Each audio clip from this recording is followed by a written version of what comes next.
X ray કે CT scan જેવા જે રિપોર્ટ છે એ ડૉક્ટરના ફાયદા માટે હોય છે કે દર્દીના ફાયદા? દર્દીના ફાયદા માટે. એક્સરે, સીટી સ્કેન કે એમઆરઆઈ એ દર્દી માટે જોખમી હોય છે ખરા?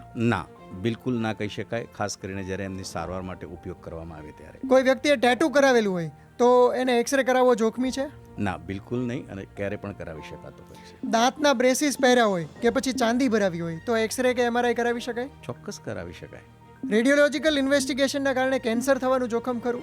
ના, મોટાભાગના કિસ્સાઓમાં એવું નથી થતું હતું, પણ બહુ જ વખતે વારંવાર કરવામાં આવે ત્યારે એક નહિવત પ્રકારની એક એની સાથે શક્યતા જોડાયેલી હોય છે. ગર્ભવતી મહિલાને એક્સરે કે સીટી સ્કેન કરાવવાના કારણે જોખમ છે ખરું? ચોક્કસ છે, એ લોકોએ ન કરાવવું જોઈએ. એમના માટે સોનોગ્રાફી અને એમઆરઆઈ સેફ છે. તો ગર્ભવતી મહિલાને સોનોગ્રાફીના કારણે કોઈ નુકસાન થઈ શકે ખરું? સોનોગ્રાફીના કારણે કોઈ પણ પ્રકારનું નુકસાન થતું નથી હોતું, એ પછી બાળકોમાં હોય, ગર્ભવતી મહિલામાં હોય. એક્સરે, સીટી સ્કેન કે એમઆરઆઈના કારણે બાળકોને કોઈ નુકસાન થઈ શકે ખરું? બાળકોને પણ સોનોગ્રાફી અને એમઆરઆઈમાં તો બિલકુલ ન થઈ શકે.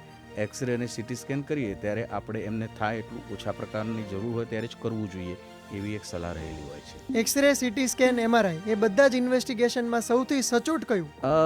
આનો ઉત્તર એક લાઇનમાં ના આપી શકું, પરંતુ દરેક મોડાલિટી જે છે એની અલગ અલગ પોતાની એક કેરેક્ટરિસ્ટિક હોય છે અને એના ઇન્ડિકેશન્સ અલગ અલગ હોય છે, પણ બધી in it self CT scan gold standard અમુક ડિસીઝમાં હોય, એમઆરઆઈ અમુકમાં હોય, બધી જ મોડાલિટીનો પોતપોતાનો એક અલગ રોલ રહેલો હોય છે.